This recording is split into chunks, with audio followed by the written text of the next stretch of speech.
दोस्तों अभी एआई के एरा में यानी कि एआई के ज़माने में हम जो सोच सकते हैं उस चीज़ को क्रिएट भी कर सकते हैं, आसानी से क्रिएट कर सकते हैं। और ये छोटा सा एग्जांपल है, मैंने इस तरह का एआई वॉइस वाली क्विज वीडियो बनाई है। आप कुछ और सोच सकते हैं तो वो भी आप बना सकते हैं। बस आपको इस वीडियो को, इस कोर्स को कंप्लीट देखना है। अगर आप इस चीज़ को अच्छे से समझ लेंगे, जो मैं समझाना चाहता हूँ, इसका जो मूल कॉन्सेप्ट है, अगर आपने इस चीज़ को समझ लिया तो दोस्तों मैं गारंटी देता हूँ कि आप जो सोच सकते हैं वो सारी चीज़ें आप बना सकते हैं। ठीक है, तो दोस्तों इस वीडियो पर लास्ट तक बने रहिए, देखते रहिए और सीखते रहिए। तो चलिए बिना किसी देरी के वीडियो शुरू करते हैं और जानते हैं कि इस तरह का एआई वॉइस वाली एजुकेशनल वीडियो कैसे बना सकते हैं। ठीक है,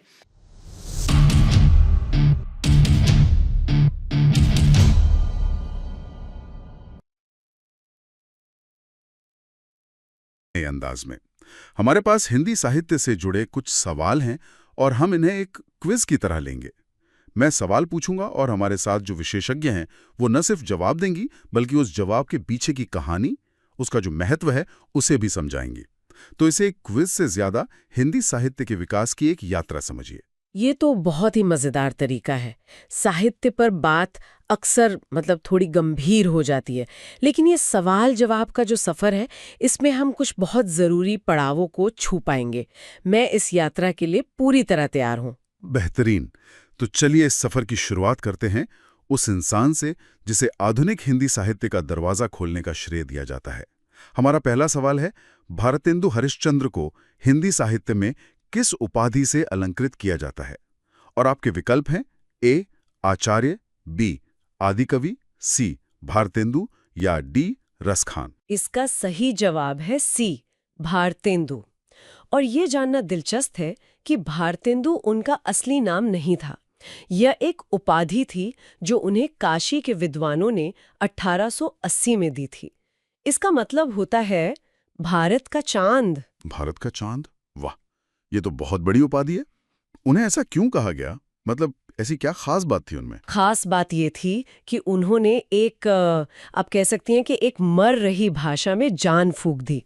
उस दौर में साहित्य की भाषा या तो ब्रजभाषा और अवधी थी, या फिर फारसी का दबदबा था। जो आम बोलचाल की खड़ी बोली थी ना, हाँ। उसको साहित्य के लायक ही नहीं समझा जाता था। भारतेंदु ने उसी खड़ी बोली को नाटकों की, निबंधों की और पत्रकारिता की भाषा बनाया। उन्होंने साहित्य को राजा महाराजाओं के दरबार से निकालकर आम आदमी के दुख सुख से जोड़ा। अच्छा। इसीलिए उन्हें सिर्फ भारत का चांद ही नहीं, बल्कि हिंदी नवजागरण का अग्रदूत और आधुनिक हिंदी साहित्य का पितामह भी कहा जाता है। यानी उन्होंने भाषा को एक नई दिशा दी और समाज को एक नई आवाज दी। ये तो सच में एक बुनियाद रखने जैसा काम था। चलिए इसी बुनियाद पर बनी एक शानदार इमारत की बात करते हैं। अगला सवाल है, महाकाव्य साकेत के रचयिता कौन है? आपके विकल्प हैं ए जयशंकर प्रसाद, बी सुमित्रानंदन पंत, सी रामधारी सिंह दिनकर या डी मैथिली शरण गुप्त। इसके रचयिता हैं डी मैथिली शरण गुप्त। साकेत 20वीं सदी के हिंदी साहित्य का एक बेहद महत्वपूर्ण महाकाव्य है। मुझे हमेशा से ये जानने की उत्सुकता रही है कि रामायण तो सदियों से लिखी और पढ़ी जा रही थी, फिर मैथिली शरण गुप्त जी ने साकेत में ऐसा क्या अलग किया कि ये इतनी महान रचना बन गई? उन्होंने कहानी के केंद्र को ही बदल दिया। केंद्र को बदल दिया? ये हजारों सालों से रामायण राम के नजरिए से कही जा रही थी। गुप्त जी ने सोचा कि उस कहानी में एक ऐसा पात्र भी है जिसके त्याग की कोई बात ही नहीं करता, और वो थी लक्ष्मण की पत्नी उर्मिला। उर्मिला? हाँ हाँ, जिनके बारे में ज्यादा बात नहीं होती। बिल्कुल। 14 साल तक अपने पति के बिना महल में अकेले रहना, ये भी तो एक तपस्या थी। साकेत में गुप्तजी ने पूरी कहानी उर्मिला की आंखों से दिखाई। उन्होंने पहली बार एक ऐसे पात्र को आवाज दी जिसे इतिहास ने लगभग भुला दिया था। ये एक तरह से साहित्य में जो उपेक्षित पात्र थे उनको सम्मान देने की एक क्रांतिकारी शुरुआत थी। ये तो साहित्य में एक तरह का वैचारिक बदलाव था, हाशिए पर खड़े किरदारों को मुख्य मंच पर लाना। और शायद इसी दौर में कविता अपने शिखर पर पहुंच रही थी, जिसे हम छायावाद कहते हैं। हमारा अगला सवाल उसी से जुड़ा है। कामायनी महाकाव्य किस काव्यधारा से संबंधित है? विकल्प है ए छायावाद, बी प्रगतिवाद, सी रीतिकाल या डी भक्तिकाल। इसका सीधा संबंध है छायावाद से। कामायनी को तो छायावाद का सबसे बड़ा महाकाव्य, उसका शिखर ग्रंथ माना जाता है, और इसके रचयिता थे जयशंकर प्रसाद, जो छायावाद के 4 स्तंभों में से एक थे। छायावाद, ये शब्द सुनने में बहुत रहस्यमयी लगता है। अगर किसी को सरल शब्दों में समझाना हो तो ये क्या था? कोई साहित्यिक आंदोलन की दुनिया में झांका? अच्छा। उन्होंने अपनी कल्पना, अपनी भावनाओं, प्रकृति के सूक्ष्म सौंदर्य और दर्शन की बातें करनी शुरू की। इसी को छायावाद कहा गया। कामायनी इसका सबसे बड़ा उदाहरण है। कहानी तो जल प्रलय के बाद बचे पहले इंसान मनु और श्रद्धा की है, लेकिन असल में प्रसाद जी इसके जरिए मानव सभ्यता के विकास की कहानी कह रहे हैं कि कैसे इंसान के मन में चिंता, आशा, वासना, तर्क और आनंद जैसी भावनाएं काम करती हैं। ये कविता कम मानव मनोविज्ञान पर लिखा एक महाकाव्य ज्यादा है। यानी बाहरी दुनिया की उथल-पुथल से प्रेरित होकर अंदरूनी दुनिया का इतना गहरा विश्लेषण। और आपने छायावाद के 4 स्तंभों का जिक्र किया। प्रसाद जी तो एक हो गए। हमारा अगला सवाल एक और स्तंभ के बारे में है। कवि निराला किस युग के माने जाते हैं? विकल्प है ए भक्तिकाल, बी छायावाद युग, सी रीतिकाल या डी आदिकाल। इसका जवाब भी बी छायावाद युग ही है। सूर्यकांत त्रिपाठी निराला भी प्रसाद, पंत और महादेवी वर्मा के साथ छायावाद के 4 स्तंभों में गिने जाते हैं। तो अगर प्रसाद जी दार्शनिक थे तो निराला जी को क्या चीज अलग बनाती थी? उनके नाम में ही निराला है, तो जरूर उनके अंदाज में कुछ निरालापन रहा होगा। बिल्कुल, यही उनकी खासियत है। वो छायावाद के विद्रोही थे। विद्रोही? जी, जहां बाकी कवि कोमल भावनाओं और प्रकृति की बात कर रहे थे, वहीं निराला की कविता में आक्रोश था, समाज की सड़ी गली मान्यताओं पर चोट थी। उन्होंने कहा कि कविता के लिए भाव जरूरी है, नियम नहीं, और ये कहकर उन्होंने सदियों से चले आ रहे छंदों के बंधन तोड़ दिए और मुक्त छंद की शुरुआत की। अच्छा, मुक्त छंद? हाँ, तब के बड़े-बड़े संपादकों ने उनकी कविता छापने से मना कर दिया। उनका बहुत मजाक उड़ाया गया, लेकिन वो अड़े रहे। मुक्त छंद ने कविता को एक तरह से आम बोलचाल की भाषा और एक ज्यादा स्वाभाविक प्रवाह लाने की आजादी दी। ये सिर्फ एक तकनीकी बदलाव नहीं था, ये कविता को आम आदमी की सांसों से जोड़ने की एक कोशिश थी। ये बहुत दिलचस्प है कि एक ही दौर में कोई मन की गहराइयों में उतर रहा है तो कोई समाज के नियमों से टकरा रहा है। लेकिन जब हम इसी दौर के गद्य को देखते हैं, खासकर उपन्यासों को, तो वहां एक और ही क्रांति चल रही थी, और उसका सबसे बड़ा नाम था प्रेमचंद। हमारा अगला सवाल उन्हीं से जुड़ा है। गबन उपन्यास के लेखक कौन हैं? विकल्प हैं ए मुंशी प्रेमचंद, बी फणीश्वरनाथ रेणु, सी अमृतलाल नागर या डी हरिवंश राय बच्चन। इसका जवाब है ए मुंशी प्रेमचंद। गबन उनके सबसे मशहूर उपन्यासों में से एक है। प्रेमचंद का नाम तो हर किसी ने सुना है, लेकिन गबन आज के समय में भी क्यों प्रासंगिक है? यह सिर्फ एक चोरी की कहानी तो नहीं होगी? नहीं, बिल्कुल नहीं। गबन का मतलब सिर्फ सरकारी पैसों का गबन नहीं है, बल्कि यह नैतिक मूल्यों के गबन की कहानी है। इसका जो मुख्य पात्र है रमानाथ, वो एक आम मध्यवर्गीय नौजवान है जो अपनी पत्नी को महंगे गहने दिलाने और समाज में अपनी झूठी शान बनाए रखने के लिए अपनी औकात से ज्यादा खर्च करता है और फिर कर्ज में डूबकर चोरी करने पर मजबूर हो जाता है। प्रेमचंद इस एक किरदार के जरिए उस पूरे समाज की दुखती रग पर हाथ रखते हैं जो दिखावे की बीमारी से ग्रस्त है। सही बात है। आज भी तो हमारे चारों तरफ यही हो रहा है। लोन लेकर महंगी गाड़ियां, फोन, शादियां। ये उपन्यास आज 80-90 साल बाद भी उतना ही सच्चा लगता है। बिल्कुल, दिखावे की होड़ तो आज सोशल मीडिया के दौर में और भी बढ़ गई है। प्रेमचंद सच में भविष्य देख सकते थे। चलिए अब एक और उपन्यास की बात करते हैं जो समाज का आईना है, लेकिन एक अलग तरह से। महिला आंचल उपन्यास किस लेखक की कृति है?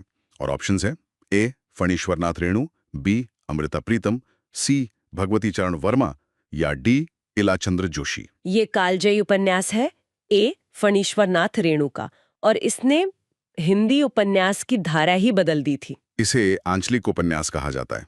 इसका ठीक ठीक मतलब क्या है? क्या ये किसी गांव की कहानी है? ये सिर्फ गांव की कहानी नहीं है, बल्कि इसमें पूरा का पूरा गांव ही कहानी का नायक है। अरे, आंचलिक शब्द बना है अंचल से, यानी एक खास इलाका। इससे पहले के उपन्यासों में कोई एक हीरो या हीरोइन होता था और कहानी उसके इर्द गिर्द घूमती थी। रेणु जी ने पहली बार उत्तर पूर्वी बिहार के एक पिछड़े गांव मेरीगंज को ही उपन्यास का मुख्य पात्र बना दिया।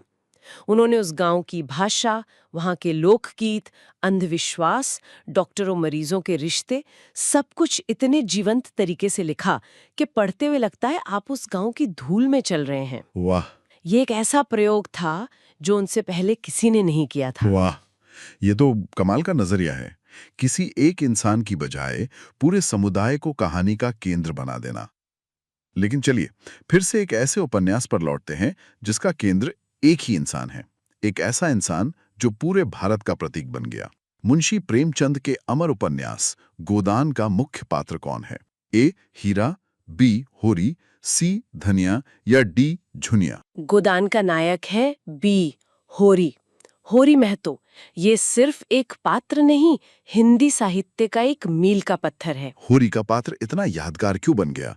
वो क्या दर्शाता है? होरी की कहानी सिर्फ एक किसान की त्रासदी नहीं है, ये असल में उस पूरे दौर के कृषि समाज के टूटने की कहानी है।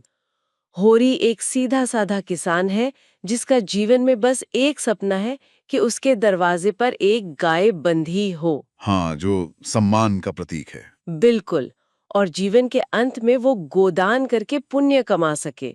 इस एक छोटे से सपने को पूरा करने के लिए वो जिंदगी भर महाजन, पुजारी और जमींदार के तिहरे शोषण की चक्की में पिसता रहता है। प्रेमचंद दिखाते हैं कि कैसे धर्म, महाजनी व्यवस्था और परिवार की झूठी शान, ये तीनों मिलकर एक ईमानदार इंसान को तोड़ देते हैं। होरी की मौत उपन्यास के अंत में सिर्फ एक व्यक्ति की मौत नहीं है, वो उस पूरे कृषि प्रधान भारत के सपनों की मौत है। ये सुन के ही बहुत भारी महसूस होता है। साहित्य की यही ताकत है। इन गंभीर विषयों के बाद अब जरा लेखकों के औजारों की बात करते हैं, यानी भाषा और व्याकरण। एक बहुत सीधा सा सवाल है, विश्राम किसे कहा जाता है? आपके विकल्प हैं ए अलंकार, बी समास, सी विराम चिन्ह या डी मात्राएं। इसका सही जवाब है सी विराम चिन्ह। विराम चिन्ह? हाँ, विश्राम एक बहुत ही प्यारा और देसी शब्द है। इसका सीधा मतलब है विश्राम करना या ठहरना। ठहरना, हाँ जी, जब हम बोलते हैं तो अपनी बात का मतलब साफ करने के लिए कहीं थोड़ा रुकते हैं, कहीं ज्यादा। लिखने में इसी ठहराव को दिखाने के लिए जिन चिन्हों का इस्तेमाल होता है, जैसे कॉमा, फुल स्टॉप, उन्हीं को विश्राम या विराम चिन्ह कहते हैं। बहुत ही सहज व्याख्या। तो हमने हिंदी के लेखकों की बात की, उनके औजारों की बात की। अब जरा देखते हैं कि हिंदी पर दूसरी भाषाओं का क्या असर रहा। अगला सवाल अनुवाद से जुड़ा है। गीतांजलि काव्य संग्रह किस भाषा से हिंदी में अनुदित हुआ है? ए संस्कृत, बी बांग्ला, सी मराठी या डी अंग्रेजी? इसका सही जवाब है बी बांग्ला। गीतांजलि मूल रूप से गुरुदेव रवींद्रनाथ ठाकुर ने बांग्ला में लिखी थी, और ये जानना बहुत जरूरी है कि इसी कृति के लिए उन्हें 1913 में साहित्य का नोबेल पुरस्कार मिला था जी, और वो ये सम्मान पाने वाले पहले गैर यूरोपीय व्यक्ति थे। ये सिर्फ बांग्ला या हिंदी के लिए नहीं, बल्कि पूरे भारतीय साहित्य के लिए एक ऐतिहासिक पल था। जो हम सब जानते हैं, लेकिन ये कम लोग जानते होंगे कि नोबेल कमेटी ने तो बांग्ला पढ़ी भी नहीं होगी। तो फिर ये पुरस्कार कैसे मिला? यही तो कहानी का सबसे दिलचस्प हिस्सा है। हाँ। गुरुदेव जब लंदन गए तो उन्होंने अपनी कुछ बांग्ला कविताओं का अंग्रेजी में गद्य अनुवाद किया, जिसका नाम रखा सॉन्ग ऑफरिंग्स। अच्छा। वो अनुवाद इतना ताकतवर, इतना आध्यात्मिक और इतना सार्वभौमिक था कि पश्चिमी दुनिया उससे मंत्रमुग्ध हो गई। उन्हें नोबेल पुरस्कार उसी अंग्रेजी अनुवाद के लिए मिला। बाद में उस कृति का हिंदी समेत दुनिया की दर्जनों भाषाओं में अनुवाद हुआ। इसने भारतीय साहित्य को दुनिया के नक्शे पर स्थापित कर दिया। अद्भुत। और अब हम आज के आखिरी सवाल पर पहुंच गए हैं। ये सवाल हमें फिर से उस दौर में ले जाता है जब साहित्य सिर्फ कला नहीं बल्कि आजादी का हथियार भी था। पुष्प की अभिलाषा कविता के कवि कौन हैं? विकल्प हैं ए रामधारी सिंह दिनकर, बी माखनलाल चतुर्वेदी, सी हरिवंश राय बच्चन या डी सुमित्रा नंदन पंत। इस अमर कविता के रचयिता हैं बी माखनलाल चतुर्वेदी। हम में से ज्यादातर लोगों की इस कविता से पहली मुलाकात स्कूल की किताबों में हुई होगी। चा नहीं मैं सुरबाला के गहनों में गूथा जाऊं। हाँ, इसकी पंक्तियां आज भी जुबान पर हैं। पर इतनी सरल सी कविता में ऐसा क्या है कि ये आज तक जिंदा है? इसका सीधापन ही इसकी सबसे बड़ी ताकत है। ये कविता देशभक्ति का कोई भाषण नहीं देती। ये बहुत कोमल तरीके से त्याग और बलिदान का सबसे बड़ा दर्शन सिखाती है। एक फूल जो सुंदरता का प्रतीक है, वो कहता है कि मुझे किसी सुंदरी के बालों में नहीं सजना, नहीं भगवान की मूर्ति पर चढ़कर इतराना है। मेरी बस एक इच्छा है, मुझे तोड़ लेना वनमाली, उस पथ पर देना तुम फेंक, मातृभूमि पर शीश चढ़ाने, जिस पथ जावे वीर अनेक। निस्वार्थ बलिदान का इससे बड़ा रूप क्या हो सकता है? सही बात है। इसीलिए माखनलाल चतुर्वेदी जी को एक भारतीय आत्मा के उपनाम से जाना जाता था, और ये कविता उस आत्मा की आवाज है। तो ये थी हिंदी साहित्य के कुछ पड़ावों की हमारी यात्रा, भारतेंदु के नवजागरण से लेकर छायावाद की कल्पना तक, और प्रेमचंद के सामाजिक यथार्थ से लेकर देशभक्ति की कविताओं तक। हमने एक छोटा सा चक्कर लगाया। बिल्कुल। और इन 10 सवालों के धागे से हमने देखा कि हिंदी साहित्य कितना विशाल और बहुरंगी है। हर लेखक, हर रचना वो अपने समय का आईना भी है और आने वाले समय के लिए एक मशाल भी। हाँ, प्रेमचंद समाज की सच्चाई दिखा रहे थे, तो निराला नियमों को चुनौती दे रहे थे, और चतुर्वेदी जी देश को जगा रहे थे। ये सब मिलकर हिंदी साहित्य की वो तस्वीर बनाते हैं जिस पर हम गर्व कर सकते हैं। ये सब रचनाएं अपने अपने समय का दस्तावेज थीं। इससे एक सवाल मन में उठता है, आज जो साहित्य लिखा जा रहा है, चाहे वो किताबों में हो या इंटरनेट पर, वो 100 साल बाद हमारे समय की कौन सी कहानी बताएगा? क्या वो हमारी राजनीतिक उथल-पुथल का ब्यौरा होगा, या डिजिटल दुनिया में हमारे अकेलेपन का प्रतिबिंब? ये एक बहुत ही गहरा और जरूरी सवाल है। हाँ। शायद आज का साहित्य हमारी बिखरी हुई पहचान की कहानी कहेगा। एक ऐसी दुनिया की कहानी जो एक तरफ तो बहुत जुड़ी हुई है और दूसरी तरफ बेहद अकेली भी। और शायद यही तो साहित्य का काम है, अपने समय के सबसे मुश्किल सवालों को पकड़ना और उन्हें भविष्य के लिए सहेज कर रख देना। इसका जवाब तो अब भविष्य ही ठीक है। तो दोस्तों देखिए, मैं ना थोड़ा प्रेजेंटेशन देने में ढीला हूँ, थोड़ा उतने अच्छे से प्रेजेंट करना नहीं आता है, लेकिन मैं पढ़ा बहुत ही अच्छा सकता हूँ, चीज़ों को अच्छे से समझा सकता हूँ, ये आप भी जानते हैं, है ना। तो चलिए इस वीडियो पर लास्ट तक बने रहिए। मैं आपको सारी चीज़ें स्टेप बाय स्टेप बता रहा हूँ। इसका आइडिया कहाँ से आया, मैंने कैसे इस चीज़ को किया, मतलब A to Z, बिना किसी मतलब कट पीट का। ये जो है YouTube वीडियो जैसा नहीं होगा, ये पूरा एकदम कोर्स जैसा है। तो अब देखते हैं, मुझे नहीं पता कि मैं इसको पेड कोर्स के रूप में लोगों के साथ शेयर करूंगा या YouTube पर फ्री में दूंगा। अभी तक मैंने इस चीज़ को डिसाइड नहीं किया है। बाकी इसको बनाते हैं, देखते हैं, और फिर जैसा होगा वैसा करेंगे। ठीक है, तो चलिए शुरू करते हैं कि इस तरह का AI वॉइस वाली KBC स्टाइल में क्विज वीडियो कैसे बना सकते हैं। ठीक है, तो दोस्तों देखते रहिए और सीखते रहिए, क्योंकि सीखो ऐसा जो काम आए। तो चलिए दोस्तों, बिना किसी देरी के वीडियो शुरू करते हैं।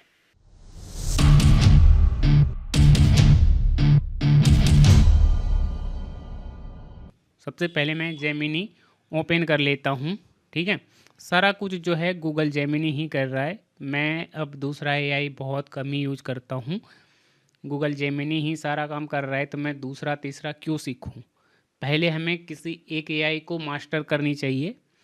अगर आप किसी एक AI को मास्टर कर लेंगे, उसको प्रॉम्प्ट देना जान जाएंगे, तो बाकी AI में भी सेम प्रॉम्प्ट डाल करके उससे आउटपुट ले सकते हैं। ठीक है, तो देखिए कर क्या सकते हैं। यहाँ मैं हिस्ट्री में आता हूँ। यहाँ देखिए मैंने क्या क्या किया है, मैं आपको दिखाता हूँ।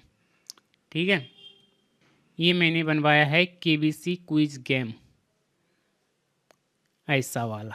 ठीक है, और इसका जो साइज़ है वो थोड़ा अलग ही टाइप का है। कोई नहीं, हम क्या करते हैं, यहाँ कोड में जाते हैं, यहाँ से पूरे कोड को Ctrl+A से ऑल सेलेक्ट करेंगे, Ctrl+C से कॉपी करेंगे।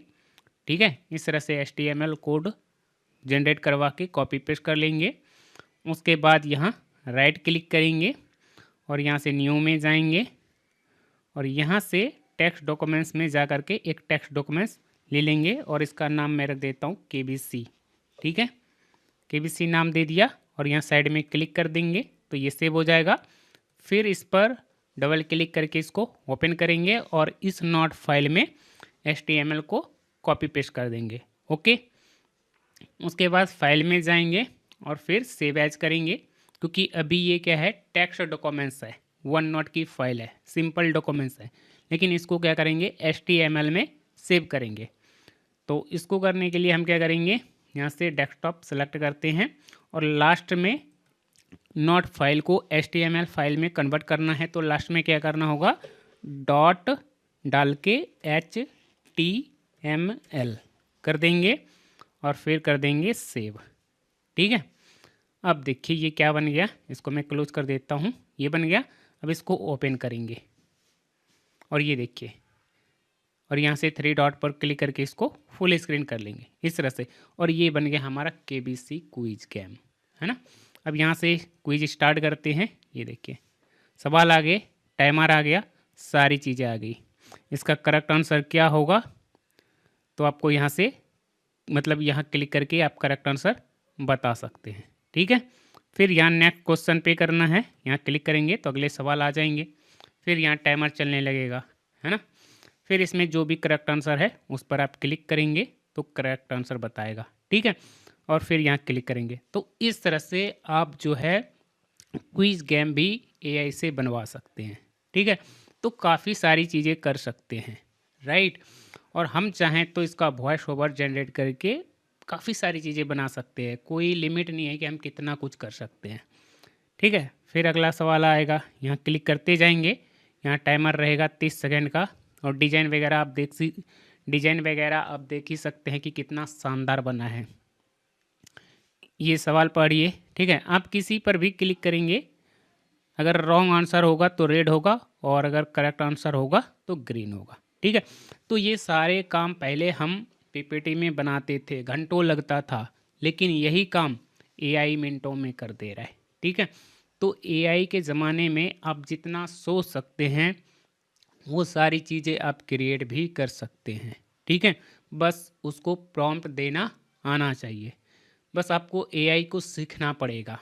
और ये भी जानना ज़रूरी है कि आप कौन सा काम करवाना चाहते हैं और वो जो काम होता है उसको कौन करता है। जैसे कि ये हमने HTML कोड जनरेट करके ये सारी चीज़ें हमने किया है, तो HTML कोड कौन लिखता है, तो वो लिखता है HTML डेवलपर या कोई प्रोग्रामर, कोई कंप्यूटर इंजीनियर, है ना। तो act as like HTML developer, CSS Java developer, ऐसा कुछ प्रॉम्प्ट में देना होगा। फिर आपको क्या चाहिए, कैसा चाहिए, तो इस तरह से आपको करना पड़ेगा। ठीक है, चलिए, तो ये सारी चीज़ें आपको समझ में आ गया कि AI क्या कर सकता है और क्या क्या चीज़ें हम बना सकते हैं, राइट। तो ऐसे बहुत सारे एग्जाम्पल हैं, हमने बहुत सारी चीज़ें बनाई हैं, और आप बाकी जो सोच सकते हैं वो सारी चीज़ें आप AI से बनवा सकते हैं, और उसके लिए ज़्यादा कुछ नहीं करना होता है। देखिए, मैंने शुरुआत कहाँ से की और कैसे की, मैं आपको बताता हूँ। ठीक है, समझिएगा, कॉन्सेप्ट समझ लेंगे तो आप वो सारी चीज़ें कर पाएंगे जो मैं कर पा रहा हूँ।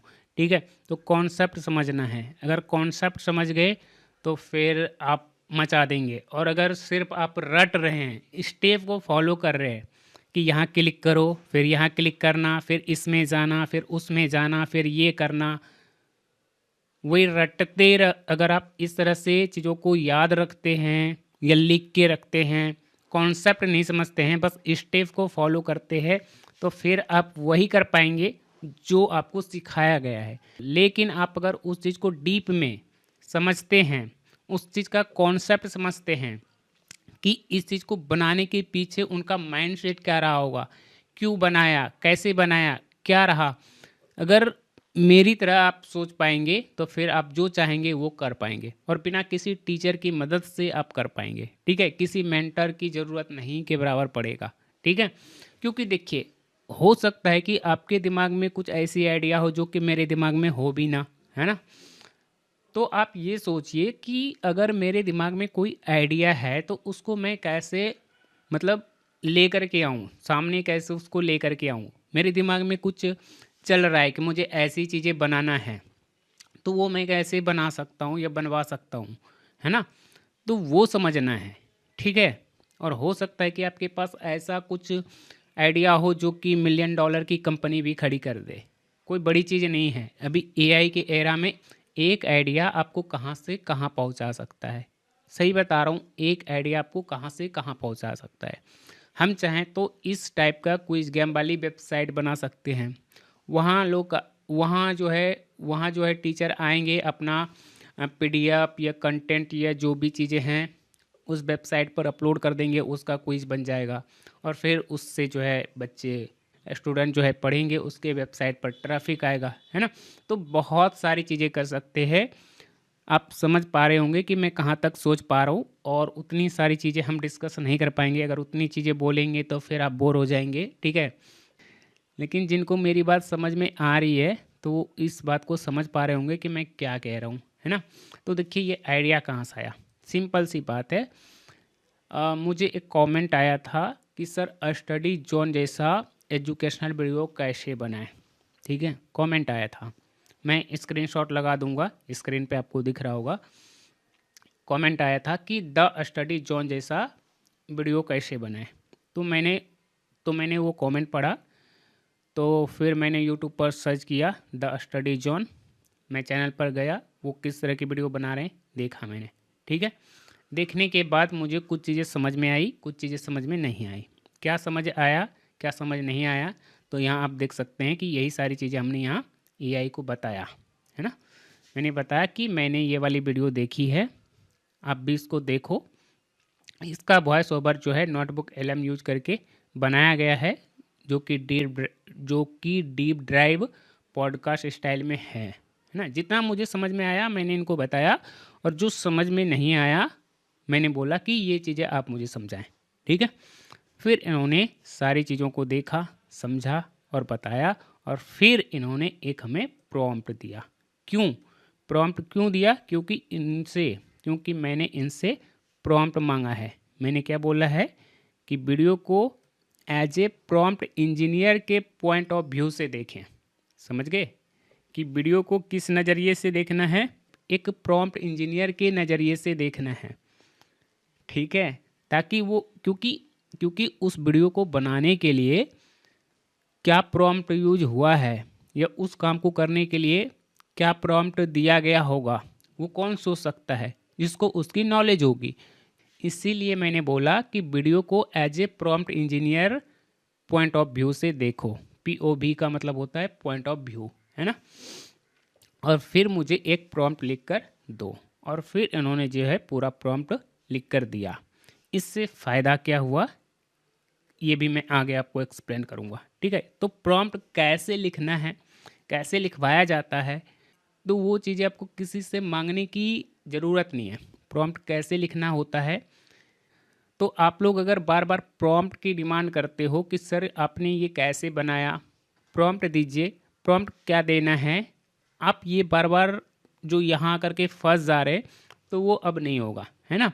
आप क्या करेंगे, कोई भी पोस्ट है, जैसे कि मेरा आप देखते हैं ना, जैसे कि आप मेरा सोशल मीडिया पोस्ट देखते हैं इन्फोग्राफिक्स स्टाइल में, हैंड रिटन नोट्स स्टाइल में, तो आप क्या करेंगे, एआई के ऊपर अपलोड करेंगे, यहाँ प्लस आइकन पर क्लिक करके उस चीज़ को अपलोड कर देंगे। अगर यूट्यूब वीडियो बना है एआई से तो उस वीडियो का लिंक यहाँ डाल देंगे, और क्या बोलेंगे कि इस चीज़ को कैसे देखना है, एज ए प्रॉम्प्ट इंजीनियर के पॉइंट ऑफ व्यू से देखना है, और इस चीज़ को कैसे क्रिएट किया गया है, इसके लिए क्या प्रॉम्प्ट दिया गया है, इस चीज़ को देख करके हमें समझाओ कि प्रॉम्प्ट हमें क्या लिखना है। तो क्या करेगा, ये आपको प्रॉम्प्ट दे देगा। अब ये प्रॉम्प्ट करता क्या है, इसको यहाँ से कॉपी कर लेते हैं और इसको यहाँ से इसको कॉपी कर लेते हैं। अब ये प्रॉम्प्ट क्या करेगा, जैसे कि हमें पता है कि उस तरह की वॉइस कहाँ से बनती है, नोटबुक एलएम से बनती है। तो हम क्या करेंगे, कोई भी MCQs की PDF उठाएंगे या कोई वीडियो उठा सकते हैं, है ना? तो हम क्या कर सकते हैं, यहाँ से नोटबुक एलएम ओपन कर लेंगे। दिखा रहा हूँ मैं आपको सारी चीज़ें, बस प्रोसेस बता रहा हूँ। आज मैं आपको कुछ सिखा नहीं रहा हूँ, बस प्रोसेस बता रहा हूँ कि मैं कैसे सोचता हूँ, कैसे काम करता हूँ। अगर आप मेरे दिमाग को पढ़ लेंगे तो फिर आप मेरे तरह सोचने लग जाएंगे, मेरे तरह करने लग जाएंगे, है ना। और जब आप ये सारी चीज़ें खुद से करेंगे तो मैं कुछ और सोचूंगा और मैं आपको कुछ और सिखाऊंगा, है ना। तो यहाँ देखिए, ये हमने क्रिएट भी किया है, ठीक है। मैं आपको दिखाता हूँ। ये देखिए, यहाँ हमने एक जो है MCQs का ये वर्ड डॉक्यूमेंट्स अपलोड किया है। ये दिख रहा है आपको, वर्ड डॉक्यूमेंट्स अपलोड किया है। यानी कि यहाँ ऐड सोर्स में जाके, यहाँ गूगल ड्राइव में जाके हमने जो है ये पूरा MCQs गूगल डॉक्स में लिखा था, तो उस चीज़ को यहाँ हमने सबमिट कर दिया, ठीक है। और सबमिट करके यहाँ MCQs की ये जो है वर्ड डॉक्यूमेंट्स आ गई। ये देखिए, इसमें क्या है, सवाल है, सवाल है, 4 ऑप्शन है और करेक्ट आंसर है, और फिर एक्सप्लेनेशन है। फिर क्या है, सवाल है, 4 ऑप्शन है, करेक्ट आंसर है, एक्सप्लेनेशन है। इस तरह का MS वर्ड की फाइल है, ठीक है। ये MS वर्ड की फाइल हमने यहाँ से ऐड कर दिया, ये सारी चीज़ें आ गई। और फिर मैंने क्या करा, यहाँ ऑडियो ओवरव्यू है, ऑडियो ओवरव्यू, यहाँ पेंसिल आइकन पर क्लिक करना है और यहाँ से डीप ड्राइव सेलेक्ट करना है। और ये जो हमें जेमिनाई का प्रॉम्प्ट है, जो कि हमने यहाँ लिखवाया है कि इस तरह की ऑडियो कैसे बना, इस तरह से चीज़ों को कैसे एक्सप्लेन करवा सकते हैं AI से या नोटबुक LM से, तो इन्होंने ये प्रॉम्प्ट दे दिया है। तो हम क्या करेंगे, इस प्रॉम्प्ट को यहाँ से कॉपी करेंगे और यही वाला प्रॉम्प्ट यहाँ पेस्ट करके यहाँ जनरेट करेंगे, तो हमें इस तरह की ऑडियो मिल जाएगी, ठीक है। तो ये मेरा ऑलरेडी किया हुआ है, तो मैं आपको दिखा रहा हूँ, ठीक है। चलिए देखिए। नमस्कार। आज हमारे पास हिंदी साहित्य के खजाने से कुछ चुने हुए सवाल हैं। ये एक तरह से ज्ञान की परीक्षा भी है और उस दौर की एक यात्रा भी। तो देखते हैं कि ये सवाल हमें साहित्य की किन किन गलियों में लेकर जाते हैं। बिल्कुल। और देखिए, ये सिर्फ सही या गलत जवाब जानने की बात नहीं है। हाँ, वो तो है ही। हर सवाल के पीछे ना एक कहानी है, एक पूरा कॉन्टेक्स्ट है। एक संदर्भ। हाँ, एक संदर्भ। और हमारा मकसद वही समझना है कि भाई कोई रचना या कोई रचनाकार वो इतना जरूरी क्यों है। तो चलिए इसी क्यों को ढूंढते हैं, इस यात्रा की शुरुआत करते हैं। पहला सवाल भारतेंदु हरिश्चंद्र से जुड़ा हुआ सवाल है। भारतेंदु हरिश्चंद्र को हिंदी साहित्य में किस उपाधि से अलंकृत किया जाता है? विकल्प है A आचार्य, B आदिकवि, C भारतेंदु और D रसखान। जवाब तो शायद ज्यादातर लोगों को पता होगा। हाँ, जवाब तो भारतेंदु ही है, विकल्प C। जी। पर असल सवाल यह है कि ये उपाधि इतनी बड़ी क्यों है? भारतेंदु मतलब भारत का चांद। बिल्कुल। और ये एक बहुत गहरा, समझ में आ गया ना। तो यही सारी चीज़ें अब हम क्या कर सकते हैं, ये जो हमारा डॉक्यूमेंट्स है, यहाँ जो हमने सवाल लिखे हैं, हम क्या कर सकते हैं, इस चीज़ को यहाँ से कॉपी कर लेते हैं, ठीक है। इस चीज़ को हम क्या करेंगे, यहाँ से कॉपी कर लेंगे। ओके, हमने कॉपी कर लिया, सारे सवाल हैं और आंसर है, हमने कॉपी कर लिया। अब हम क्या करेंगे, जेमिनी में जाएंगे और यहाँ से न्यू चैट ओपन कर लेते हैं, ठीक है। समझिएगा, देखिए आपने MS वर्ड में कंटेंट को लिखा, आप AI से भी लिखवा सकते हैं, ठीक है, कोई प्रॉब्लम नहीं है, आप लिखवा लेंगे। लिखवाने के बाद नोटबुक LM से इस तरह की ऑडियो बनवा लेंगे, बन जाएगा, कोई प्रॉब्लम नहीं है। अब हमें चाहिए होगा स्क्रीन पर दिखाने के लिए एक विजुअल, है ना। तो हम क्या करेंगे, पहले तो यहाँ इस सवाल को पेश कर देंगे। जो हमारा सवाल है, इस सवाल को हम क्या करेंगे, यहाँ पेश कर देंगे कि इन्हीं सवालों को लेकर के हमें क्या जनरेट करना है, KBC स्टाइल में एक जो है HTML कोड जनरेट करना है ना। जैसा कि मैंने आपको यहाँ दिखाया था ना, ये वाला, ये KBC स्टाइल में ये जो हमारा क्विज है, इस तरह का हमें जनरेट करना है, ताकि हम इस चीज़ को इस तरह से शो करा सकें और उधर वॉइस ओवर वो वाला ऐड कर देंगे, है ना। इसको रिकॉर्ड कर लेंगे और उसको वीडियो में ऐड कर देंगे, है ना, विजुअल ये हो जाएगा। तो इस तरह की चीज़ें बनाने के लिए हमें क्या प्रॉम्प्ट देना होगा, तो मैं आपको बता देता हूँ। अभी के बाद, मतलब इस वीडियो के बाद जो भी मैं प्रॉम्प्ट अपनी वीडियो में यूज करूँगा, उसका एक प्रॉम्प्ट ईबुक बना करके मैं सेल करूँगा, फ्री में तो मैं नहीं देने वाला, ठीक है। अब आप लोग खुद से मेहनत करें, क्योंकि मैंने आपको बता दिया है कि मेहनत कैसे करना होता है। तो जिनके पास पैसे नहीं हैं वो खुद से मेहनत करेंगे, चीज़ों को समझेंगे, करेंगे, ठीक है। और जिनको इतना नहीं सोचना है, जिनको मेहनत नहीं करना है, पका पकाया हुआ चाहिए, तो वो पे करेंगे और मेरी प्रॉम्प्ट खरीदेंगे, ठीक है।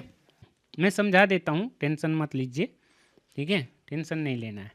देखिए हमने कोड क्या लिखा, एक्ट, यहाँ पे लिखेंगे act, act as an expert web developer and educator, create a fully functional interactive quiz presentation in single HTML file including, उसमें कौन कौन से कोड यूज करने हैं, CSS and JS on topic, और ये हमारा कंटेंट रहेगा, ये हमारा टॉपिक रहेगा। ठीक है, ये हमने बता दिया, पूरा कंटेंट कॉपी पेस्ट कर दिया।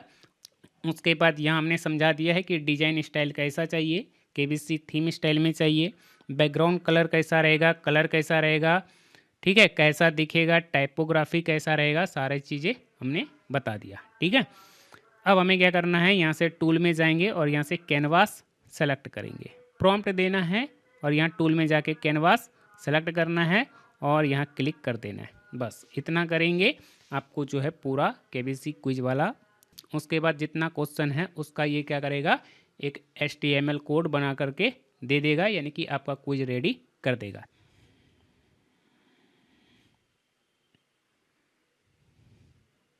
ये देखिए हमारा KBC क्विज बनके रेडी हो गया, कोई दिक्कत नहीं है। अब हम क्या करेंगे, यहाँ से ये जो कोड है यहाँ क्लिक करेंगे, ये प्रीव्यू है कि हमारा जो क्विज है वो कैसा दिखेगा, और यहाँ से कोड में जाएंगे, यहाँ से हमें कोड मिल जाएगा, फिर यहाँ क्लिक करेंगे Ctrl+A से और सेलेक्ट करेंगे, Ctrl+C से कॉपी करेंगे और फिर इसको मिनिमाइज कर देंगे।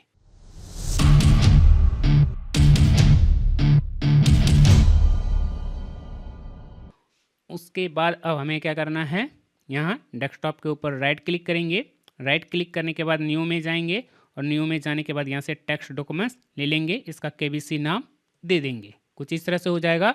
और फिर इसको ओपन करेंगे और वो जो हमारा HTML कोड था उसको यहाँ पेस्ट कर देना है और फिर यहाँ से फाइल में जाएंगे और यहाँ से सेव एज कर लेंगे, फाइल में जा कर के सेव एज करेंगे और उसके बाद इसका नाम रखेंगे KBC हिंदी, क्योंकि हिंदी सब्जेक्ट का है, इसका एक नाम दे देंगे और उसके बाद लास्ट में .html कर देंगे और फिर इसको सेव कर देंगे। बस हमारा क्विज बन के रेडी हो गया। ये देखिए KBC हिंदी नाम से क्विज बन गया, कोई दिक्कत नहीं है, आप कर लेंगे, आराम से कर लेंगे। अब हमें क्या करना है, यहाँ 3 डॉट पर क्लिक करेंगे और यहाँ क्लिक करके इस तरह से फुल स्क्रीन कर लेंगे और स्क्रीन रिकॉर्डर, जैसे कि अभी मैं स्क्रीन रिकॉर्डर से इस चीज़ को रिकॉर्ड कर रहा हूँ, इस तरह से मैं इसको रिकॉर्ड कर लूँगा, या OBS से भी रिकॉर्ड कर सकते हैं, विंडो कैप्चर कर लेंगे तो OBS से ये रिकॉर्ड हो जाएगी। और क्विज स्टार्ट करना है तो यहाँ क्लिक करेंगे और ये क्विज स्टार्ट हो गई है।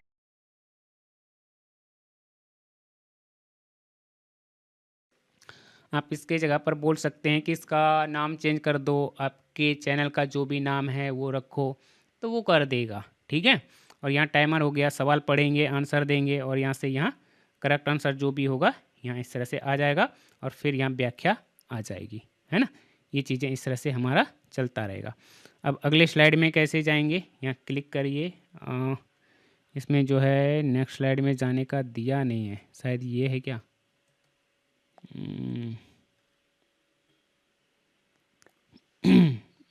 यहाँ पे देखिए लिखा हुआ है अगला प्रश्न नेक्स्ट। ठीक है, ये थोड़ा सा गलत है। देखिए अब अगर मान लेते हैं कि ये गलत हो गया तो हम क्या करेंगे, यहाँ से प्रीव्यू में जाएंगे, यहाँ से खेल स्टार्ट करें, यहाँ है, यहाँ से जैसे कि हमने यहाँ क्लिक किया ये आ गया और फिर ये चीज़ें स्लाइड को यहाँ हम एक प्रॉम्प्ट देंगे, इसमें देखिए जो भी गलती होगा तो आप यहाँ इनको बताएंगे कि ये चीज़ें हमें ऐसा चाहिए। ठीक है, तो हम क्या करेंगे, यहाँ बताएंगे कि KBC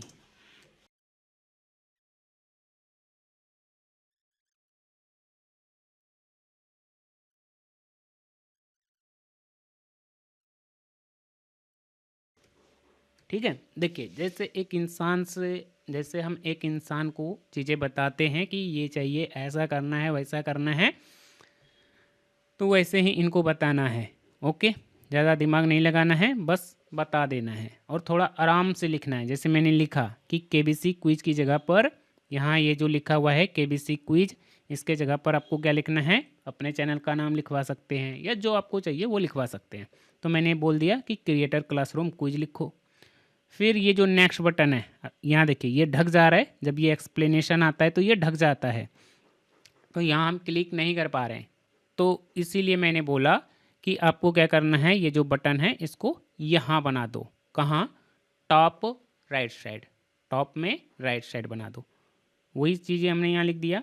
उसके बाद ये भी हमें चाहिए, प्रश्न संख्या कौन सा चल रहा है, तो इसके लिए मैंने बोला कि क्वेश्चन नंबर को क्या करना है, यहाँ देखिए 10 ही क्वेश्चन का क्विज बनाया है, तो हमें 20 क्वेश्चन का क्विज चाहिए।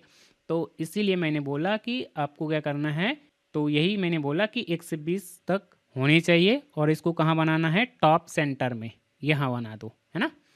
तो ये सारी चीज़ें हमने कर दी। अब यहाँ मैं क्लिक करूँगा तो ये क्या करेगा, इस क्विज को यानी कि इस प्रोग्राम को ये अपडेट कर देगा, यानी कि मेरे अकॉर्डिंग इस चीज़ को ये बना देगा। ठीक है, तो इस तरह से काम आप AI से करवा सकते हैं। चलिए देखते हैं ये कैसे करता है, क्या करता है।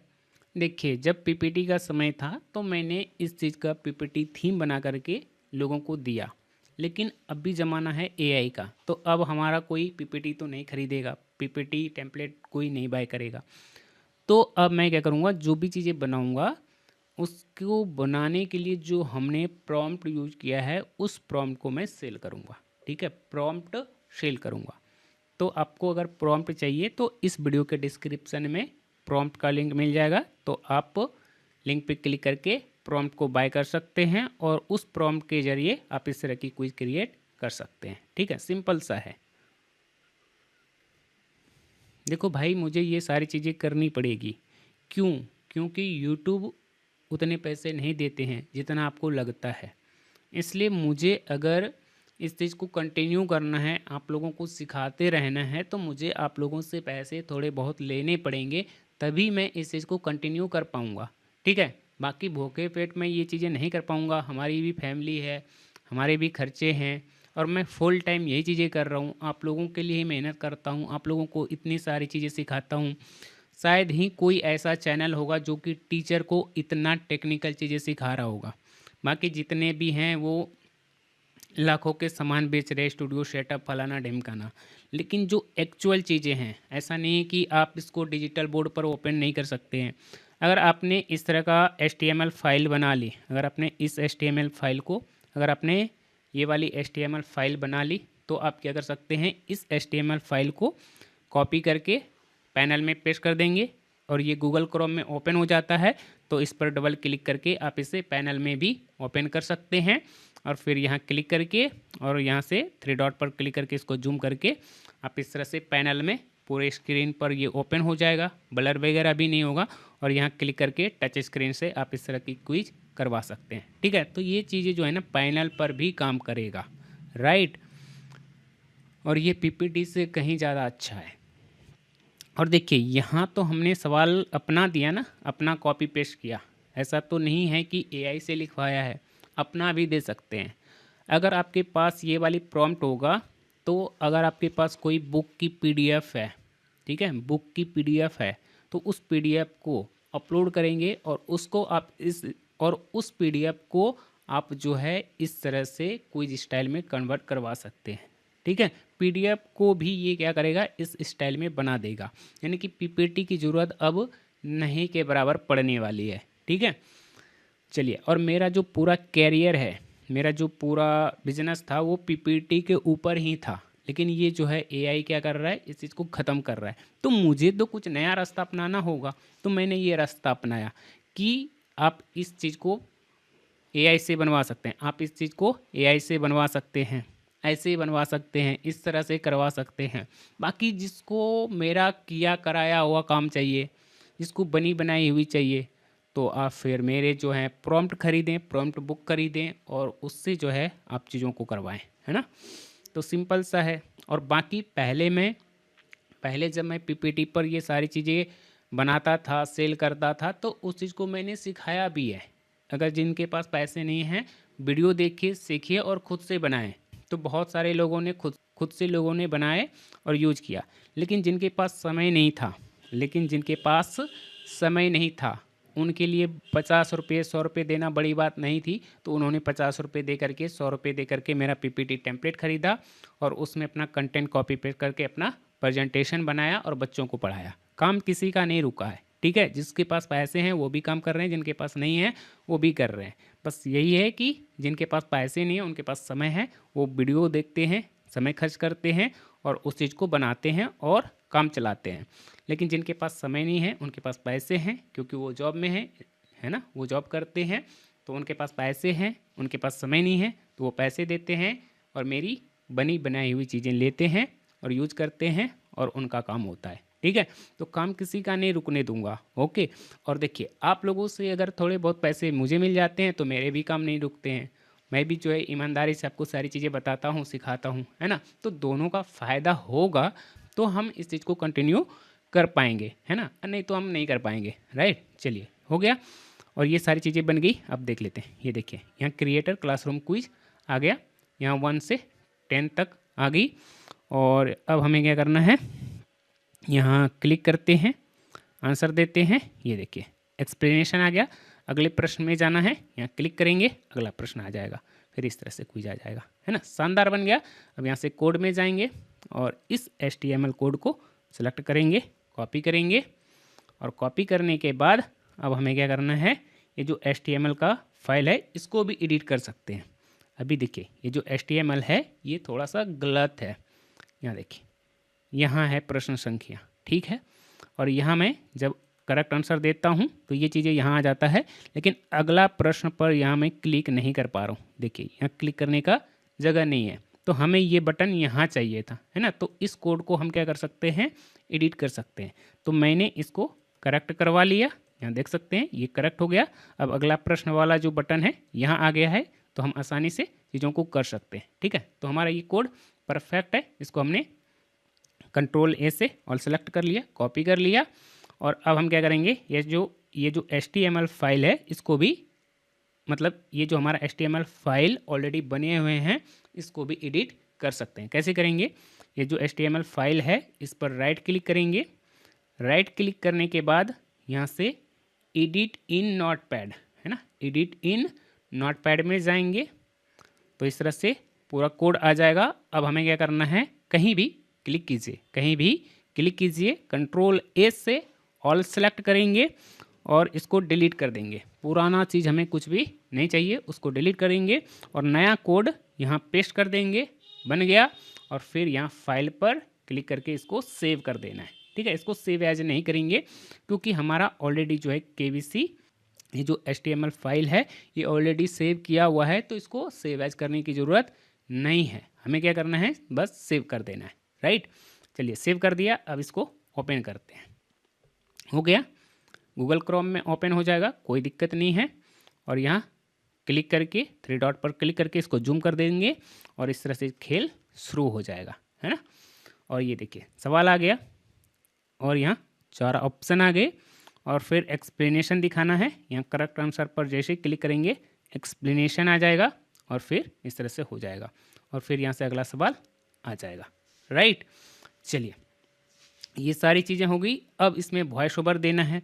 अगर आपको इसमें टाइमर चाहिए तो ठीक है, नहीं चाहिए तो मत दीजिए, कोई बात नहीं है, जैसा चाहें वैसा बनवा सकते हैं। आप चाहें तो AI वाली वॉइस यूज कर सकते हैं या आप चाहें तो खुद का वॉइस यूज कर सकते हैं, ठीक है, कोई दिक्कत नहीं है। चलिए ये सारी चीज़ें हो गई। अब AI वाली वॉइस कैसे यूज करेंगे, तो देखिए अब हम क्या करते हैं, यहाँ से न्यू टैब ओपन कर लेते हैं। यहाँ हमारा ये है क्विज है और यहाँ न्यू टैब ओपन करेंगे और यहाँ क्लिक करके यहाँ से नोटबुक LM ओपन कर लेंगे न्यू टैब में। कोई दिक्कत नहीं है, इतना तो आपको समझ में आ गया होगा। और ये जो हमने हिंदी साहित्य वाला वो जो कंटेंट था उसी कंटेंट का हमने नोटबुक LM क्रिएट कर लेना है। यहाँ हमने ये MCQs है सोर्स में ऐड कर दिया है, पूरा MS वर्ड का फाइल, तो उसका यहाँ ऑडियो हमने जनरेट कर लिया। अब हम क्या करेंगे, यहाँ से इस ऑडियो को, ठीक है, ये हमारा ऑडियो हो गया और ये हमारा KBC क्विज हो गया। अब हमें क्या करना होगा, यहाँ से ऑडियो प्ले करेंगे, है ना, और यहाँ से क्विज प्ले करेंगे, राइट। और हम चाहें तो इस चीज़ को वीडियो में क्रॉप कर सकते हैं। कैसे करेंगे, तो देखिए बता देता हूँ, ठीक है। OBS से ही रिकॉर्ड करना बता देता हूँ, कोई और यूज नहीं करना पड़ेगा, OBS से ही ये सारी चीज़ें हो जाएगी। तो देखिए करना क्या है।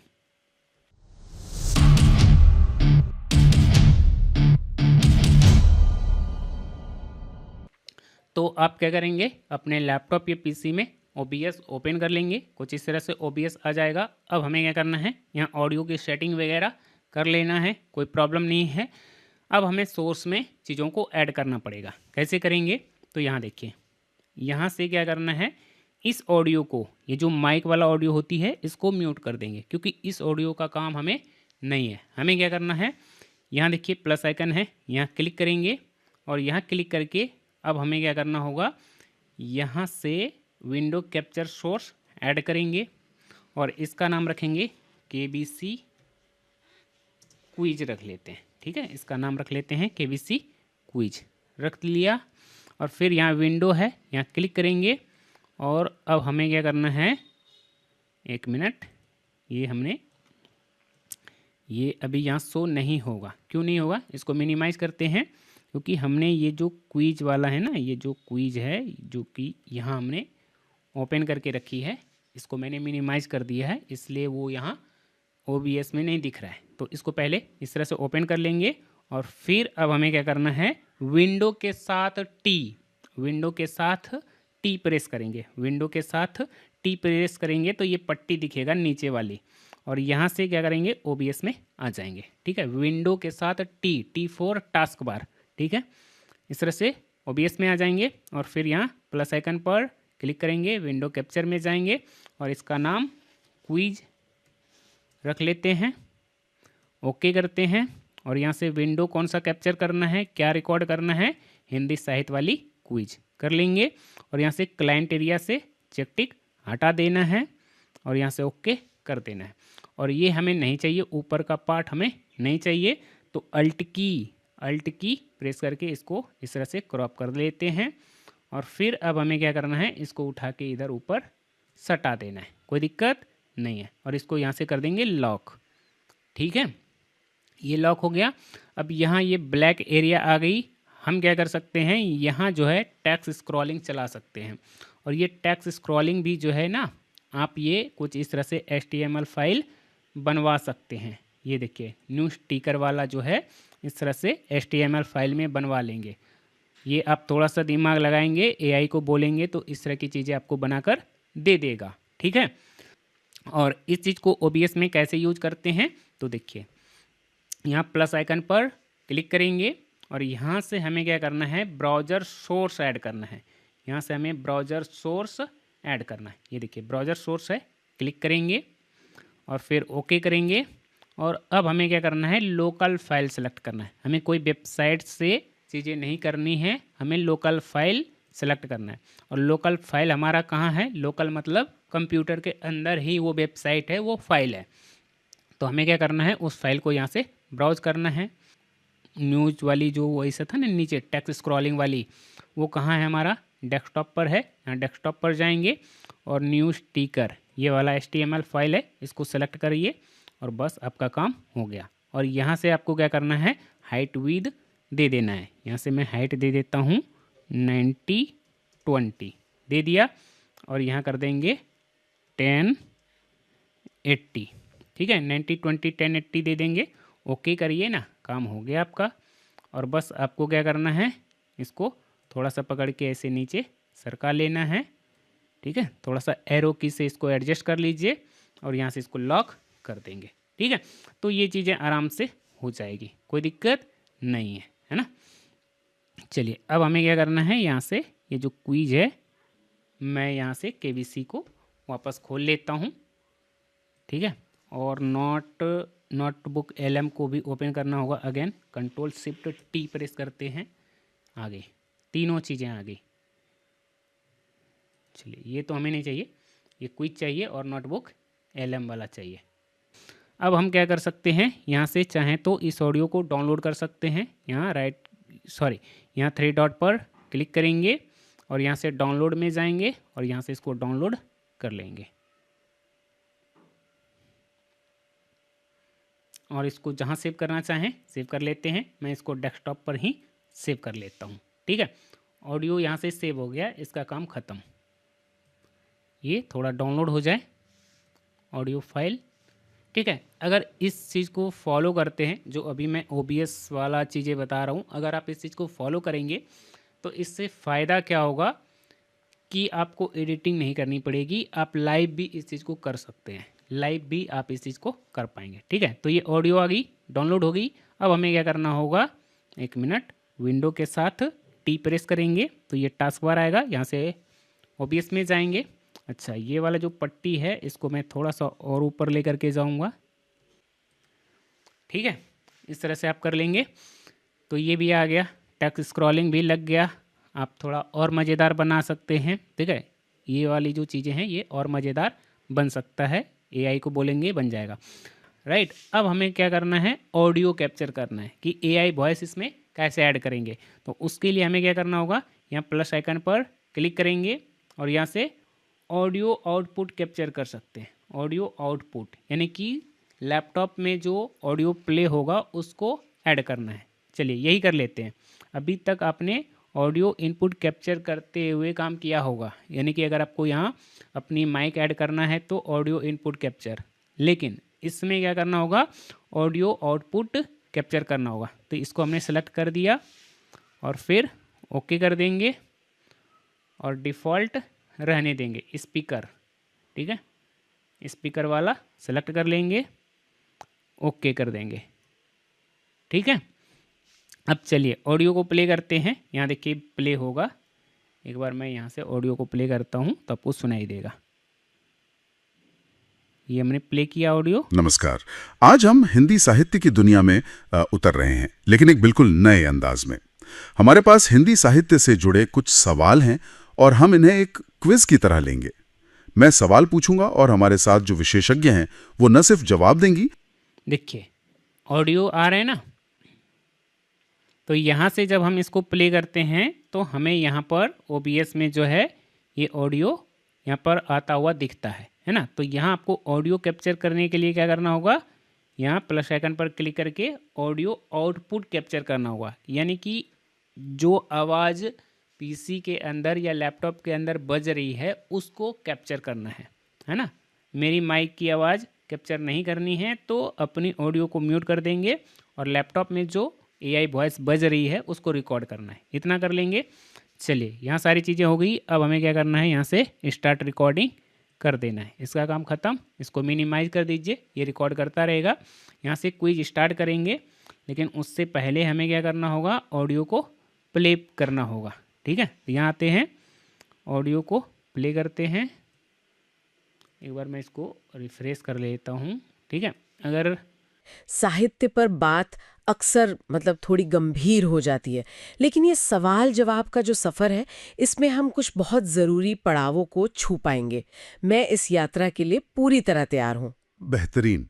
तो चलिए इस सफर की शुरुआत करते हैं उस इंसान से जिसे आधुनिक हिंदी साहित्य का दरवाजा खोलने का श्रेय दिया जाता है।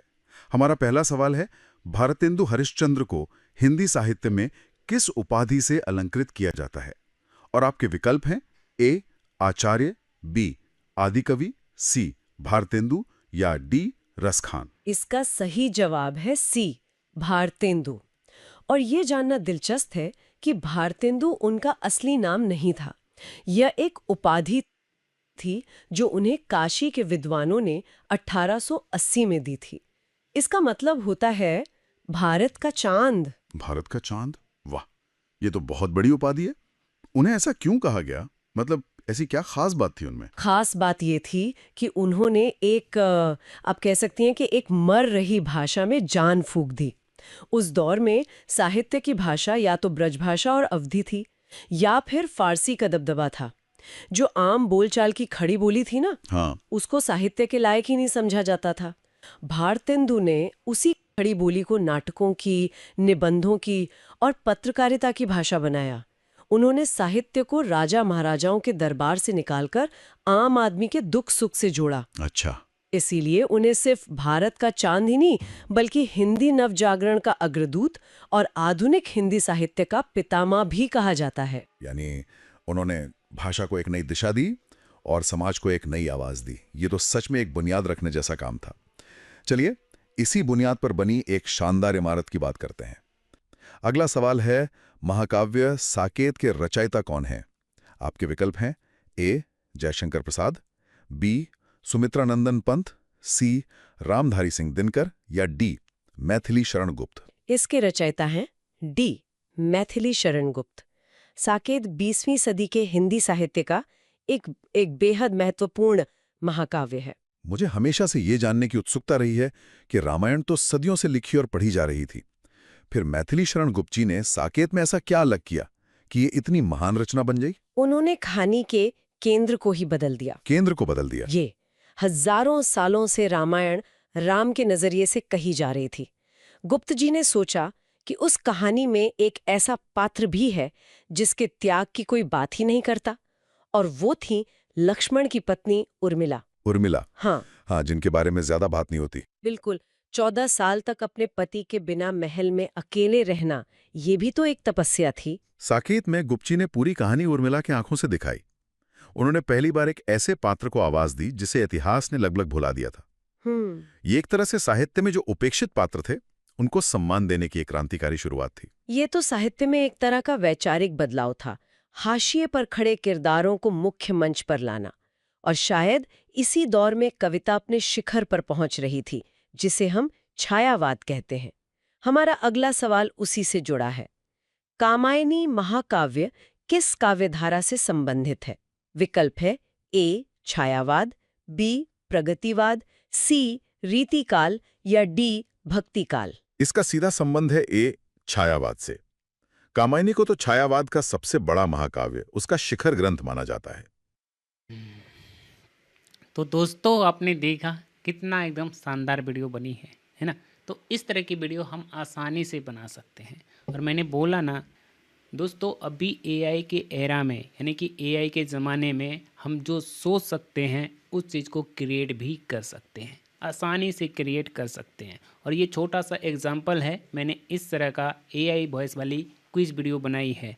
आप कुछ और सोच सकते हैं तो वो भी आप बना सकते हैं, ठीक है? तो दोस्तों देखिए, मैं ना थोड़ा प्रेजेंटेशन देने में ढीला हूँ, थोड़ा उतने अच्छे से प्रेजेंट करना नहीं आता है, लेकिन मैं पढ़ा बहुत ही अच्छा सकता हूँ, चीज़ों को अच्छे से समझा सकता हूँ, ये आप भी जानते हैं, है ना?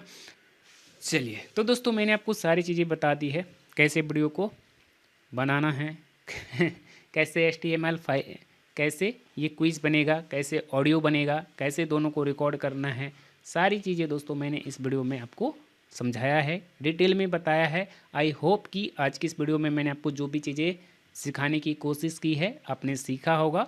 अब आप इसे ट्राई करेंगे। बाकी प्रॉम्प्ट वगैरह आपको मेरे टेलीग्राम चैनल पर मिल जाएगा, तो वहाँ से आप इसे डाउनलोड करेंगे, यूज करेंगे और इस तरह की चीज़ें बनाएंगे।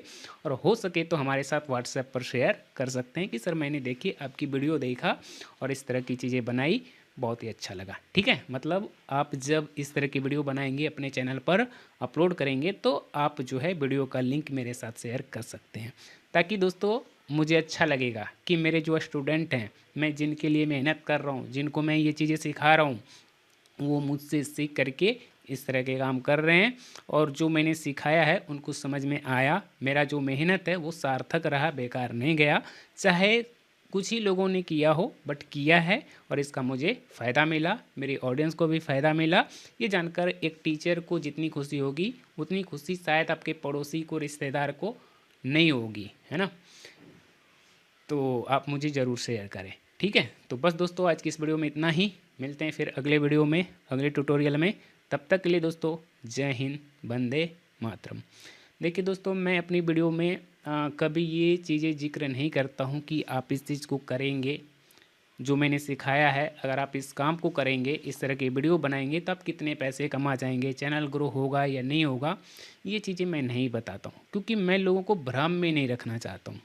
और बाकी जो यूट्यूबर हैं वो क्या करते हैं, पहले यही बताते हैं, भले ही तुम उनके वीडियो देख करके 1 रुपये नहीं कमाओगे, लेकिन वो इतनी बड़ी बड़ी चीज़ें झूठ मूठ की भ्रम इतने फैला के जाएंगे, आपको ब्रेन वॉश करके जाएंगे कि दोस्तों इस तरह की जी के वीडियो बनाओ, ऐसे कर रहा है, वो कर रहा है, और वो वही चीज़ें बताएंगे जो ऑलरेडी मार्केट में चल गया है।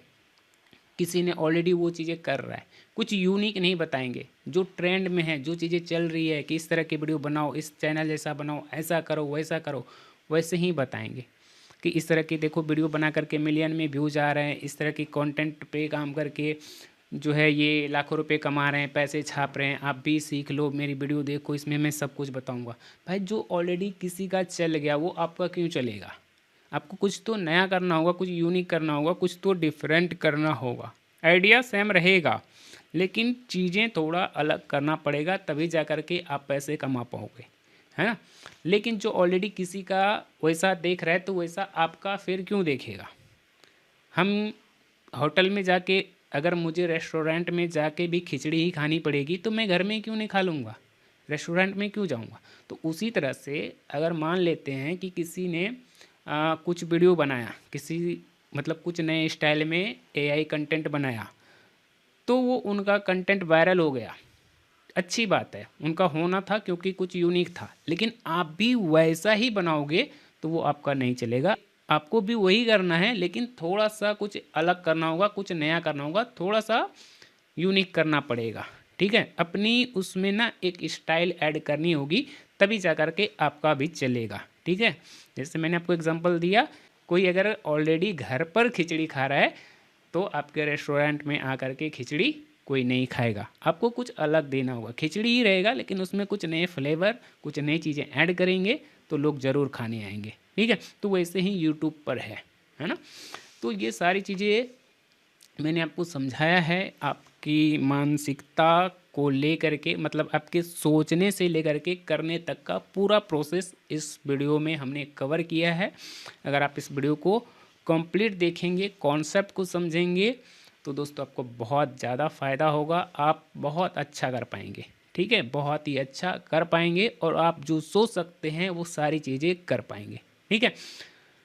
बाकी पैसे कितने कमा पाएंगे वो इस बात पर डिपेंड करता है कि आप कितने मेहनती हो, आप कितना अच्छा आउटपुट जनरेट कर सकते हो, आपने जो चीज़ें बनाई है, आपका जो प्रोडक्ट है, उससे लोगों को कितना फ़ायदा हुआ, लोगों को कितनी वैल्यू मिली। अगर लोगों को कुछ वैल्यू मिलेगा, लोगों का प्रॉब्लम सॉल्व होगा, लोगों को आपका वीडियो दे करके, आपका कंटेंट दे करके अगर लोगों को मज़ा आएगा तो जा कर के आपको उसके बदले में पैसे मिलेंगे या जो भी होगा आपको मिलेगा। लेकिन पहले लोगों को बेनिफिट होगा तो आपको आएगा। अगर लोगों को कुछ नहीं मिला तो आपको भी कभी कुछ नहीं मिलेगा, ठीक है। इसलिए आप देखते होंगे कि मैं जो भी काम करता हूँ आप लोगों के लिए करता हूँ। अगर YouTube मेरी वीडियोज़ पर व्यूज़ नहीं ला रहा है, मेरी वीडियो वायरल नहीं कर रहा है, मेरे 5 साल में मात्र जो है 50,000 ही सब्सक्राइबर हैं, कोई प्रॉब्लम नहीं है। क्यों? क्योंकि मैं आप लोगों के लिए काम करता हूँ, आप लोग मुझे पे करते हो। YouTube पे करे ना करे डजेंट मैटर, आप लोग मुझे पे करते हैं, मेरी सर्विस लेते हैं, सीखते हैं, आप लोग हमें पे करते हैं, उससे मेरा घर का खर्चा चल रहा है, मेरा गुजारा हो रहा है, और मुझे क्या चाहिए बस। तो मैं YouTube एल्गोरिथम के लिए काम नहीं कर रहा हूँ, आप लोगों के लिए कर रहा हूँ। जब तक आप लोग ना सीख जाएं तब तक मैं सिखाता हूँ। वीडियो कितनी भी लंबी हो, चौड़ी हो, मोटी हो, पतली हो, मुझे फ़र्क नहीं पड़ता है, क्योंकि मैं एल्गोरिथम के लिए काम करता ही नहीं हूँ। मैं एल्गोरिथम के लिए काम करता नहीं हूँ। एल्गोरिथम जाए भाड़ में, वीडियो वायरल नहीं हो कोई बात नहीं, चलेगा। लेकिन मेरी ऑडियंस जो सीरियस हैं, जो सीखने वाली है, अगर उसको मैं सिखा रहा हूँ और वो मेरी वीडियो को देख रहा है सीरियसली, उसने पूरी वीडियो को देखा, अगर 1 घंटे की वीडियो है, उन्होंने 1 घंटे पूरे दिए, तो वो 1 घंटे उनके व्यर्थ नहीं जाने चाहिए, बर्बाद नहीं होने चाहिए। वो 1 घंटे में उस चीज़ को सीख कर जाए, ये मेरी कोशिश रहती है, ठीक है। अब ऐसा नहीं कि मैंने जो है 10-10 मिनट की 10 वीडियो बना दी, किसी दिन देखा किसी दिन नहीं देखा, मतलब अपने व्यूज़ के लिए तो मैं कर दूंगा, एल्गोरिथम को मैं हिट कर सकता हूँ, ठीक है। बट मेरा तो काम हो जाएगा लेकिन ऑडियंस को फ़ायदा नहीं होगा। और जब ऑडियंस को फ़ायदा नहीं होगा, जब जो मैं सिखा रहा हूँ उससे जब ऑडियंस को फ़ायदा नहीं होगा, तो मुझे ऑडियंस कभी पे नहीं करेगी। अगर ऑडियंस का फ़ायदा नहीं होगा तो ऑडियंस हमें कभी भी पेमेंट नहीं देगी, ऑडियंस हमें पे नहीं करेगी।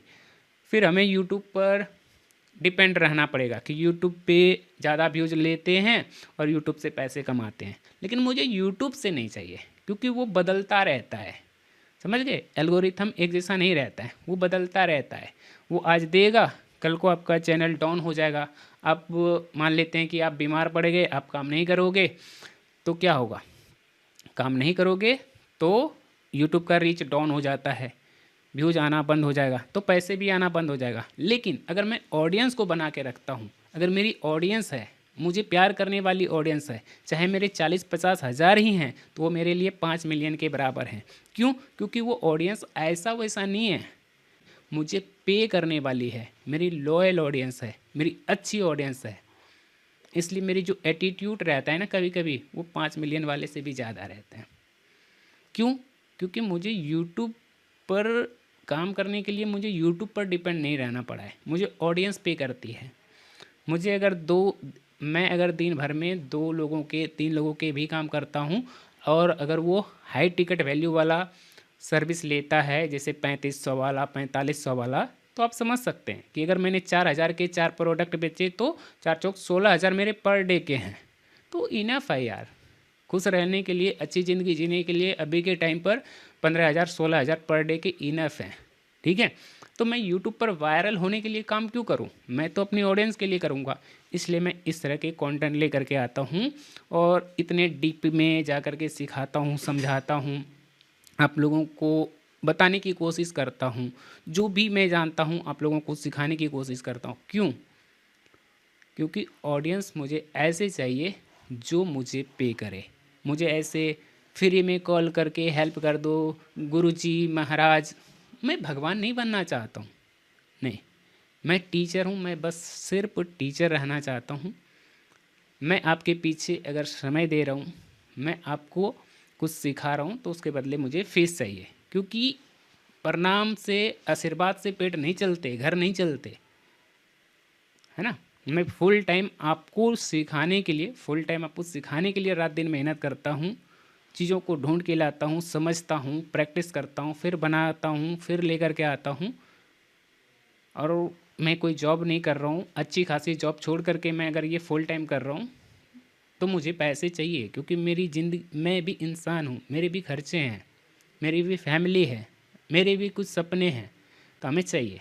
और मुझे यूट्यूब से नहीं चाहिए, मुझे ऑडियंस से चाहिए। इसलिए मैं ऑडियंस से प्यार करता हूँ, ऑडियंस मुझसे प्यार करती है, और मैं ऑडियंस के लिए काम करता हूँ। मैं पैसे ऑडियंस से लेता हूँ। यूट्यूब के एल्गोरिथम, यूट्यूब, ये सब मुझे नहीं चाहिए। ठीक है? मैं सोशल मीडिया पर डिपेंड नहीं रहना चाहता हूँ। आप किसी भी फील्ड में काम करेंगे ना, तो आपको किसी न किसी के ऊपर डिपेंड रहना पड़ता है। सरकारी ऑफिस में काम कर रहे हैं तो वहाँ जो बड़े अधिकारी हैं उस पर डिपेंड रहना पड़ेगा। प्राइवेट जॉब में है तो बॉस पर डिपेंड रहना पड़ेगा, एचआर पर डिपेंड रहना पड़ेगा, वहाँ से आपको सैलरी मिलती है। हर जगह पर आपको डिपेंड, मतलब हर किसी बिजनेस में किसी न किसी के ऊपर डिपेंड रहना पड़ेगा। अगर आप सोशल मीडिया पर काम करते हैं, एज ए कंटेंट क्रिएटर काम करते हैं, तो यहाँ भी आपको एल्गोरिथम पर डिपेंड रहना पड़ता है। एल्गोरिथम अगर आपका साथ देता है, एल्गोरिथम आपके वीडियोज़ को वायरल करता है, अच्छे व्यूज़ आएंगे, तो फिर यूट्यूब आपको अच्छे पैसे देंगे। ठीक है? अगर आप कोई बिजनेस करते हैं, कोई चीज़ बना के सेल करते हैं, जैसे आप अगर एक एजुकेशनल चैनल चलाते हैं, तो आप कोर्स बनाते हैं, ई बुक बनाते हैं, सेल करते हैं, तो आप अपने स्टूडेंट पर, यानी कि अपने कस्टमर पर डिपेंड हैं, अपने क्लाइंट पर डिपेंड है। अगर कोई फ्रीलांसिंग कर रहा है, चाहे वो ग्राफिक डिजाइनर हो, वेब डेवलपर हो, वीडियो एडिटर हो, वो क्लाइंट पर डिपेंड है। तो किसी न किसी के ऊपर डिपेंड रहना पड़ता है। पैसे थोड़ी ना कि ये काम करेंगे और इधर सिस्टम से, कंप्यूटर से पैसा आएगा और ऐसे खट से पकड़ के हम ले लेंगे और पॉकेट में डाल लेंगे। किसी आदमी से ही लेंगे ना, तो उसके लिए काम करेंगे तो उससे मिलेगा। तो डिपेंड रहना पड़ेगा, है ना। डिपेंड रहने ही पड़ते हैं, आप किसी भी फील्ड में जाओ। ठीक है? चाहे डॉक्टर बनो, लॉयर बनो, किसी भी प्रोफेशन में आप जाएंगे तो किसी न किसी के ऊपर डिपेंड रहना पड़ेगा, और जिनके ऊपर आप डिपेंड हैं वही आप, उन्हीं से आपको पैसे मिलेंगे। ठीक है? तो यहाँ जो मैं कर रहा हूँ, मैं ऑडियंस के लिए कर रहा हूँ, मैं ऑडियंस पे डिपेंड हूँ। और अगर मैं ऑडियंस को कुछ अच्छा दे रहा हूँ, कुछ अच्छा सिखा रहा हूँ, कुछ अच्छा बता रहा हूँ, तो वो हमें पैसे देगी। ठीक है? और हो सकता है कि कुछ ऑडियंस का मन बदल जाए कि मुझे सर्विस नहीं चाहिए, मुझे काम नहीं करवाना है, लेकिन कुछ नई आएगी जिनको मेरा काम पसंद आएगा, उनको यही चाहिए कि राजीव जी अच्छा बता रहे हैं, मुझे इनसे कांटेक्ट करना है, इनसे काम लेना है और इनके जो फीस होंगे मुझे देने हैं। तो इसमें अगर एक ऑडियंस आएगी तो एक ऑडियंस जाएगी भी, है ना, तो दोनों चीज़ें होगा। बस एल्गोरिथम क्या है कि अगर आपकी तबीयत ख़राब होगी तो वो कुछ भी नहीं सुनने वाला, क्योंकि वो उसमें इमोशन नहीं है। आप बीमार हो, काम नहीं कर रहे हो, तो यूट्यूब का जो है रीच डाउन होगा, पैसे आना बंद हो जाएगा। अगर कुछ भगवान न करे कि कुछ ऐसा हो गया, 6 महीने का, साल भर का बेड रेस्ट लेना पड़ गया, तो उधर आपका पूरा जो है कैरियर ख़त्म है। लेकिन अगर आपने ऑडियंस बनाया है, वो भी लॉयल ऑडियंस, जैसे मैंने किया है, तो मेरे जो टीचर हैं, अगर मैं कभी इस परिस्थिति में आ जाता हूँ तो मेरी मदद करने वाले हैं। ज़्यादा नहीं तो थोड़े बहुत कर सकते हैं। एक QR कोड दिखा करके मैं मदद ले सकता हूँ और उससे मैं जल्दी ठीक हो करके फिर मैं उनके लिए काम कर सकता हूँ। ठीक है, तो हमारी जो सोच है ना वो बहुत थोड़ा अलग है। कुछ लोग हमें पागल, दीवाना, मस्ताना जो कहते हैं कि आप बहुत अच्छा कर सकते हो, आपके कंटेंट वायरल हो सकते हैं, आप छोटे कंटेंट बनाओ, इतने बड़े लेक्चर मत दो, बोर मत करो। मैं सब समझता हूँ, लेकिन मुझे वो नहीं चाहिए जो दुनिया को चाहिए, मुझे वो चाहिए जो मुझे चाहिए। ठीक है, तो मेरा सोचना अलग है और मुझे खुशी है कि 7-8 हज़ार रुपये महीने कमाने वाले अगर आज पर डे 15,000 10,000 रोज़ कमा रहा है तो ठीक है। और बाद में अगर यहाँ तक पहुँचा हूँ तो आगे भी पहुँच ही जाऊँगा, कर ही लूँगा, इससे बेहतर भी कर लूँगा। बस मैं आपके सपोर्ट में हूँ, आप लोग हमारे सपोर्ट में रहें। बाकी इस तरह से सीखना सिखाना चलता रहेगा। आई होप कि आज की इस वीडियो में, इस कोर्स में मैंने आपको जो वैल्यू दी है आपको अच्छा लगा होगा।